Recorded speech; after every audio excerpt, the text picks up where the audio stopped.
In this video, we are going to test a new version of Squirrel Waffle, a little bit different from the one we discussed in our recent blog on this thread. We have configured this machine in audit-only mode to demonstrate this malware. The initial delivery typically comes as an ARM document like this one, which contains VVS macros that subsequently execute PowerShell to download and launch the loader.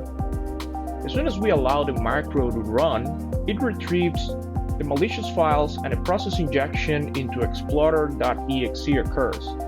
And from here, it can download Cobalt Strike or Quakbot. As we can see here, we can identify a number of exploits executed in memory, as well as the payloads that are downloaded for this thread.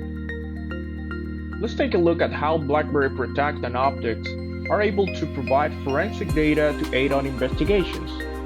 We can identify here the malicious file, and then we can make an introspection and identify a collection of threat indicators showing anomalies, collection capabilities, and how these files are able to delete files and directories and try to deceive the victim into thinking these are legitimate files.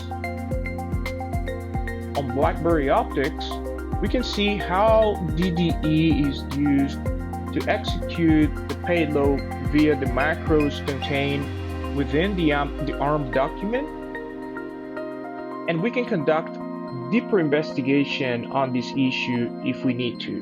While we can stop this at an early stage with script control, we have turned off that feature to identify if our Cylance AI models are able to prevent this threat.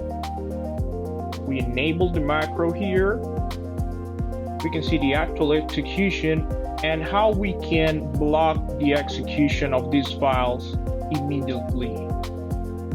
Prevention is possible with BlackBerry.